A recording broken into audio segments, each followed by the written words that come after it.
have my bulbing onions, in which I just recently cut the tops off of.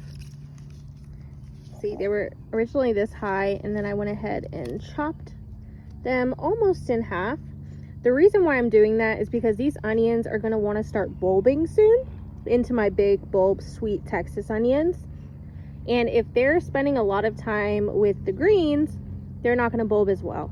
I use starts for my onions. I have always done that. I have never done them from seed, and they've always worked great for me. I get my starts from Dixondale Farms in Texas. So one of the things I do is I move some of the soil to make sure that they have enough space to bulb. This is where the bulb is going to come from, and they're just up on the soil. Those are the roots down there. And again, I cut those to make sure that they will bulb. And I'm going to go around and do this for every single one.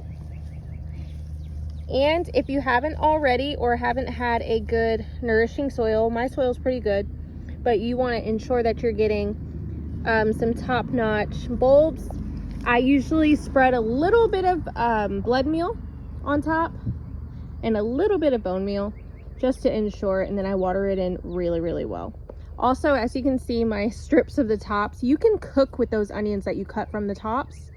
You can dry them, dehydrate them, you can turn them into an onion powder. I ended up just cutting them and putting them down, and then they'll compost down and work as the mulch you see there. So the onions on this side are the Egyptian walking onions. If you've never heard of these, they're the coolest onions I've ever grown in my life. So how this works is they grow like a normal onion, but they bunch up together. They shoot an onion from the bottom all the way to the top. This is going to be a whole nother onion. It's going to grow all the way to the top of here, and it's going to create a big onion bulb piece with little greens on top, and it's going to weigh the onion down. It's going to fall on the soil, and then it's going to plant another onion. That's why they call them walking onions. A lot of mine planted their onions outside of the bed, so I have a ton of walking onions all over outside of the bed from last year, from them falling on the ground, planting the onion, coming out. This is also great for sharing. These onions over here are bunching onions. You just eat them like chives, or pull them out, or you can let them go to seed, and they make really pretty flowers. And you can also cook the flower. You can cook the whole part of the onion.